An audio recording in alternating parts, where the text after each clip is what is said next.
Hello and welcome to the next edition of Lights in Europe. I hope you're having a beautiful pre-Christmas period, and now that we are all trying to bring a bit more peace and quiet into our lives and our households, I thought it would be interesting to look into what the European Commission is working in the area of religions and people of different religious backgrounds in Europe.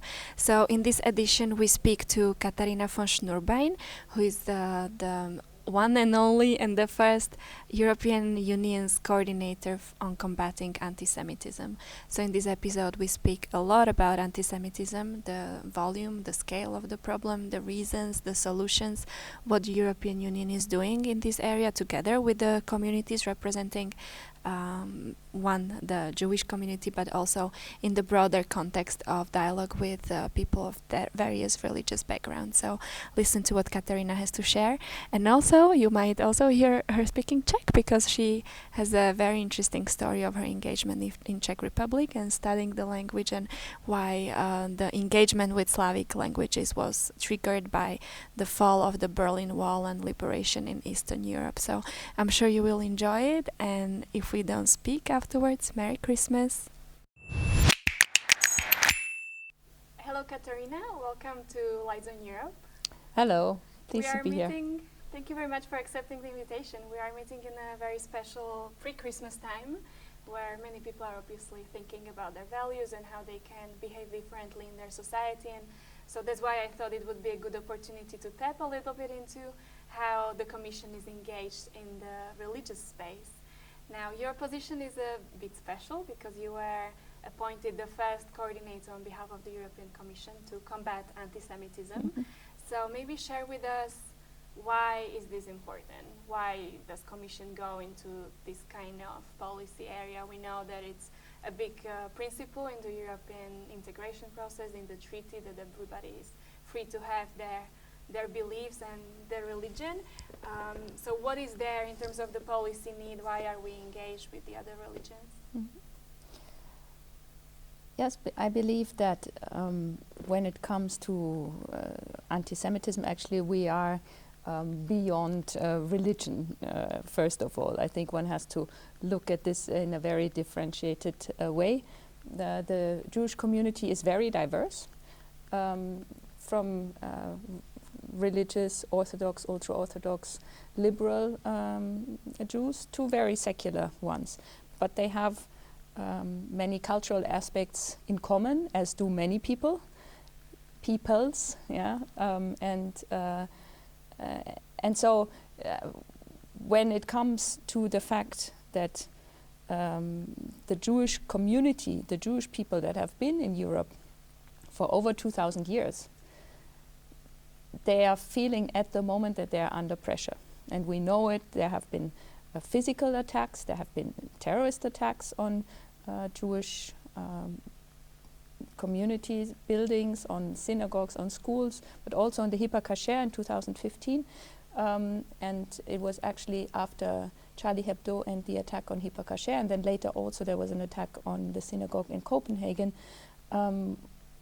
when my position was created in 2015, because the Commission believes very strongly that it is unacceptable to have a situation where whole groups are feeling under pressure and feel that they are being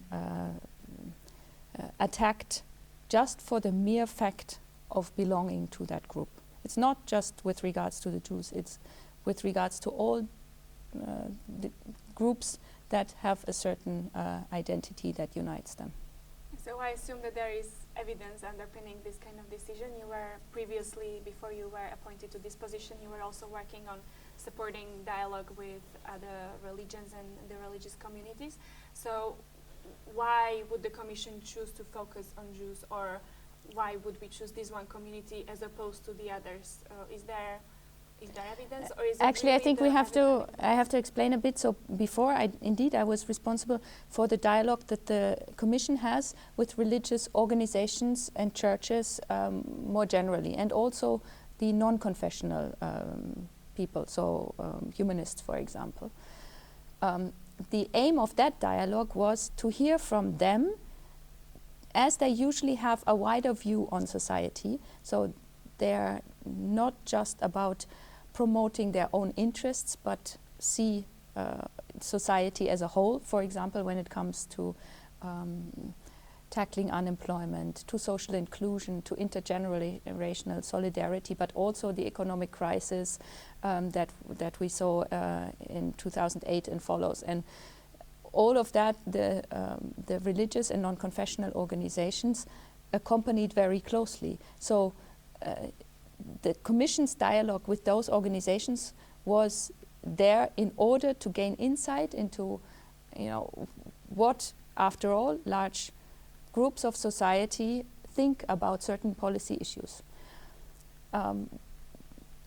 The fight against anti-Semitism is a more general one. And by the way, I was appointed together with a coordinator on combating anti-Muslim hatred. There are also people here who deal with Roma inclusion. There are people who deal with discrimination against homosexuals. There is a question on on disability. Well, the setup is different in the different units, but still all the different forms of discrimination, of racism, of xenophobia are tackled. Because when the European Union was created, in fact, after the Second World War, one thing was very clear, that we did not want to go back down that road of excluding whole groups. We had seen the Holocaust.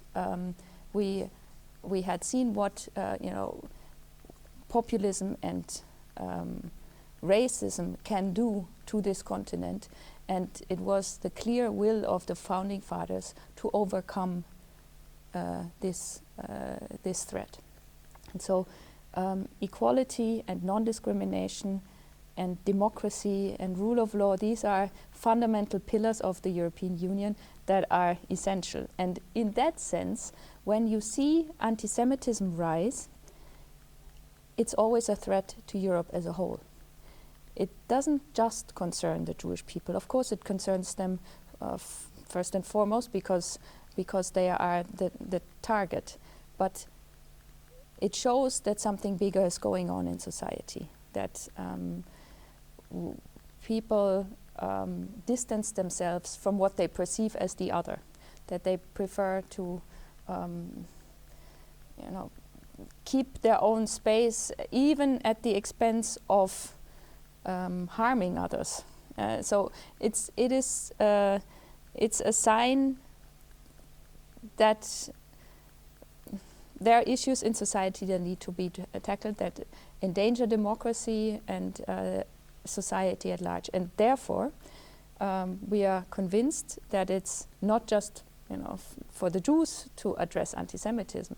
It's really for society at large and for the institutions to put measures in place together with the member states to ensure that Jews and all other groups of people that can be discriminated because of belonging to that group feel safe. Absolutely. And so I was wondering, what's the sizing, scaling of this problem actually? Because obviously we've seen the attacks, but also looking at Eurobarometer and all kinds of studies which show the horrendous size of the problems and of the fear that these people are living in. I was wondering to which degree, what's the scale of understanding of the size of the problem? Because maybe part of it is also that we see more of it because we finally dedicate more resources and more attention to it. So how do the people actually feel? So I think there are two things. Yeah. One is that we polled 16,500 Jews across Europe to find out their perception of anti-Semitism. And there we see that 9 out of 10 say anti-Semitism is on the rise and is my number one problem. So before the fear of unemployment or health issues, they are afraid of experiencing anti-Semitism. Not necessarily attacks, physical attacks, but also remarks or an environment where they don't feel at ease. Then there is the perception of the general population.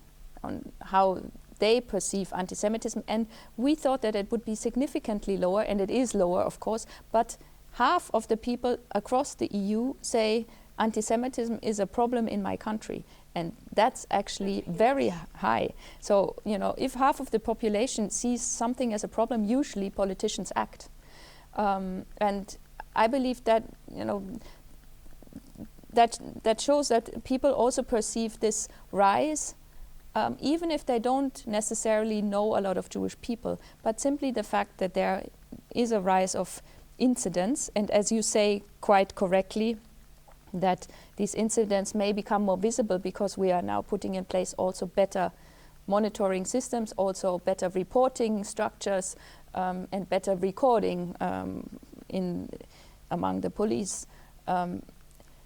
So it becomes more visible, but the fact that people perceive this, I think, is worrying, but also shows that there's a seismograph in society that sees this threat. And so as a person who's responsible for combating anti-Semitism on behalf of the European Commission, how do your days look? What do you work on in terms of the policy interventions and the solutions that we can offer to this community other than a dialogue, I guess, with the community to start? So indeed, listening to the communities and reaching out to them was at the start of my work in 2015. And it showed two issues that are key to them feeling at ease. One is to recognize all forms of anti-Semitism. So what we have seen in the past, of course, is that because of the history of Europe, right-wing anti-Semitism coming from racist side, or also Holocaust denial that comes from the right-wing, extreme right corner, is rather easily recognized as being anti-Semitic. It's more difficult when it comes to left-wing anti-Semitism, so anti-Semitism that hides behind anti-Zionism, so criticism towards Israel and reflects the action of the government of Israel, for example, on the Jewish community here, holds them responsible for what the government in Israel is doing, or denies Israel the right to exist, compares Israel to the Nazis. You know, these kind of things are clearly anti-Semitic, but it's a very complex area, and therefore sometimes more difficult to dismantle these biases. Then we have anti-Semitism also coming from within the Muslim community. That's also not so easy, because on the one side it's clear, you know, we do not want to stigmatize another group. Doesn't make sense to stigmatize the Muslims in order to fight anti-Semitism. That would be complete nonsense. But on the other hand, we know that the lethal attacks that have happened in Europe on on Jewish premises, to a large extent have come from within Muslim extremism, from Islamism, from Salafism. And so it's important to also acknowledge that and address that. And then, of course, you have conspiracy theories that are right in the middle of society. The idea that Jews control the world, that they have too much money, that they control the banks or the media, you know, that is something that you can find almost anywhere in society, and it also needs to be addressed. And that also can lead to anti-Semitism without Jews. People who don't even know Jews can still hold these very strange anti-Semitic prejudices.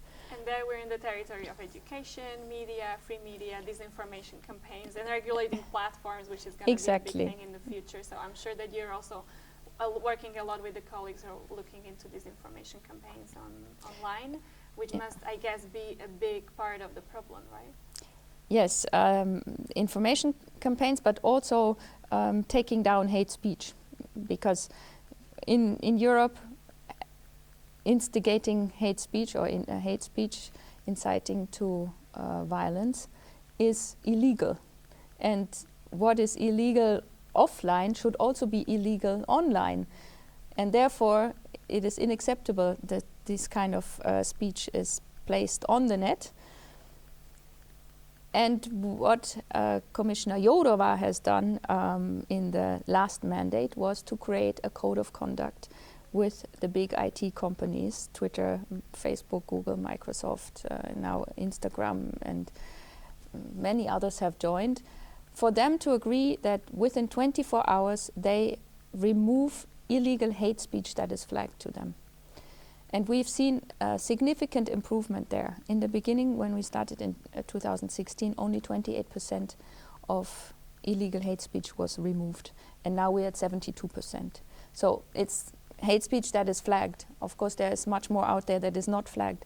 And I believe that this field will be an important one also in the next commission, because we need to keep the internet a place where everybody wants to be, where we feel, where we don't think the whole time, do I have to block this person now because I cannot bear the comments anymore. So I think we need to have certain, rules in order to make sure that we have a place of communication as it was originally intended.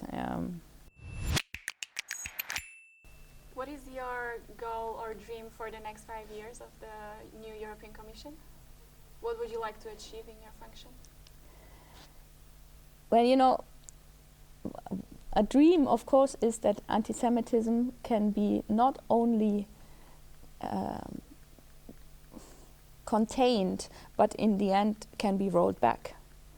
So that we have a situation where not only we decide on certain policies on European level, but that these policies also have an effect on the Jewish community, that they feel safer, that they see their future in Europe. At the moment, 4 out of 10 say they've thought about leaving in the last 5 years, which is a very high number. Yeah, it's a very, which is supposed to be the safest one on the planet. Yeah, and so to come to a situation where the Jewish community can feel free to live their lives as they would like to live it. They can decide to wear a kippah or not wear a kippah, send their children to Jewish schools or to public schools without having to be afraid that they are being harassed. So I think this is really what I would like to see. I know that 5 years is a very short span for that, but already in the past 4 years we've managed to achieve quite a bit. I didn't mention the second aspect that was very important for the Jewish community, and that is in terms of security. A lot has happened in terms of security, and also now there is a program to ensure the security of places of worship, for example, here by the Commission. Yeah, so to see that there's a situation where Jews feel safer. In the end, of course, we don't want to need security, but at the moment, unfortunately, we need it, and therefore it needs to be put into place. And it's not for the communities to pay for their own security, as is sometimes the case at the moment, that they have to pay for their security cameras, for security guards, and so on. It's the role of the states.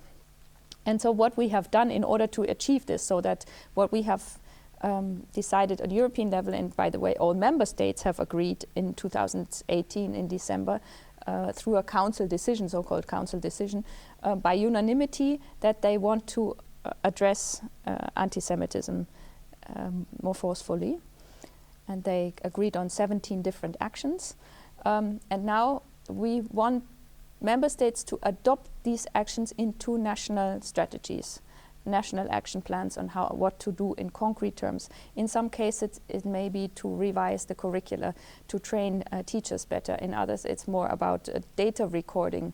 We have, for example, an annual overview of anti-Semitic incidents in member states, and there are 6 member states that do not report any incident. I hope it's true, but most likely it's not true. Yeah? So we have to improve the data recording. In other cases, it's about training of the police, of state prosecutors on what anti-Semitism is. Then it's about the recognizing addressing anti-Semitism in sports. I mean, there are a lot of different areas where in the member states things can happen. So that's where your expertise of knowing the differences across the member states comes in. You're a big expert in Central Europe. You've studied Slavonic Studies, and you worked for Commissioner Spidla, so I hear you've got excellent Czech knowledge, Czech language speaking level. Můžeme mluvit česky, jestli chcete. Beautiful. No. In terms of, I mean, this is not the question of anti-Semitism, it's more coming back to your previous role of working with the religious communities. Slovakia and Czech Republic are very different in terms of their religious orientations. It's more from a Catholic extreme to a more atheist beliefs or backgrounds of the country, of the society. And so I'm wondering to which degree this understanding of countries like Czech and Slovak Republic or of the region actually helps you in doing this work and working with the national versions of the communities that you're working with, because I guess there's no more specific policy when it comes to like identity questions of European citizens. The differences couldn't be bigger than when it comes to these kind of questions. And I think it's very important that we recognize these differences and that we do not interfere. And in fact, it is even part of the dialogue that we have with religions, that we say we do not question the way, either the structural setup is, for example, between the church and the state, or the way religion is being lived in the public space, yes or no. All these kind of things are not part of the dialogue because we fully respect the sovereignty of the member states and of the society. So you understand the structure as is and you work with what is. Yes, but I think it's very important for us to understand what the differences are. And for me, for example, I grew up very closely to the Czech border in the Bavarian forest, so 20 kilometers from Železná Ruda. And can you explain what is Železná Ruda? Železná Ruda. That's a little border town in the very west of the Czech Republic. Okay. And for us, the fall of the Iron Curtain 30 years ago was also liberation. Although we were in Western Germany and of course we could travel and so on, but suddenly the opening and the fact that you could go to the other side of the border and get in touch with people was very liberating. And actually my parents, through the church and through a pastor that had been in the Czech Republic before, a British person, got in touch with Czech Christians quite quickly after the fall of the Iron Curtain. And so we established, and actually my original Czech knowledge came through church songs. And then I started studying Czech because I thought, I might as well go to Prague when I finished school, and so this, for me, this has always been an interesting aspect. Also, so your passion, your decision to go for the Slavonic Studies was somehow built out of the experience of the liberation. Yes, definitely. Was it that period when you were exactly when I finished school, and then I went. After I had finished school, I went to Prague for a year to learn Czech at Charles University, and then I kept Czech as my main Slavonic language, and my master was on Život s hvězdou, so Life with a Star, which already had interestingly also a Jewish connection at the time by Jiří Weil, and that was in Oxford, however. Then I was at a different university. But so this it's been interesting for me to look into these societal aspects as well. And then you also worked in Prague at the representation of the European Commission, right? And then you were working for a Czech politician. So it's a pretty different. And I worked again for a Czech politician now. It was Miss Jourová, together with First Vice The President Czech Timmermans, Commissioner, who yes. was responsible for the fight against anti-Semitism in the Juncker Commission. So there has always been some sort of Czech connection. Excellent. Yeah. I wonder, another identity feature that pops into my mind is that you're a woman, whereas I would assume that many of the leaders of these communities are men. One of the challenges of this work is that it's hyper-politically sensitive, and you have to be very skilled in what kind of nuanced language you're using in these negotiations. Is it possible that when you speak to representatives of communities who can be a bit more conservative or traditional, that it becomes a challenge in some way that you're a woman? That I've never experienced. It's true that many times I've been the only woman in the room, especially when you talk to religious representatives, bishops' conferences, or the conference of rabbis or something like that. That having said that, there are also women rabbis in the liberal field. I don't want to be too narrow on this, but I have never experienced that the fact that I was a woman was an issue. And I believe that actually, the fact that, to maybe be a bit stereotypical, as women we try to build bridges and be very inclusive in conversations and bring in different views. I hope I'm not too stereotypical, but I do believe that this is often a quality that women have, helped to overcome also differences in this dialogue, because there are very different views, and for example, in the beginning, when I started a round table, one organization would say, well, if they are coming, we're not coming, and so I had in the end 5 organizations who told me that, and I said, I will be there. If you want to come, please, you come, and if not, you don't have to. And in the end, they all came. And Wow. now we see that actually the actions different organizations do are very complementary. They don't interfere in each other's territory, because they operate on different in different areas, different grounds, some more grassroots, some more on political level. It works very well. And I guess they can also be learning from each other, disregarding of which... And they even cooperate now, So, no, I think that this is actually a very positive aspect. So the last question is that really now that we are in the pre-Christmas period, is there something special that comes to your mind when it comes to even boosting even more this feeling of harmony that we'll all be thinking about, and maybe how each of us can be of contribution to combating or minimizing the tendencies that we want to not see around ourselves? Is there something well, personally, more we can do, each of us? I believe that a big challenge and a big responsibility for all of us is to speak up against injustice when we see it in our own immediate environment. And Christmas is a period where the whole family comes together. Some have not seen each other for some time, so there may be different views around the table, and I believe it's important to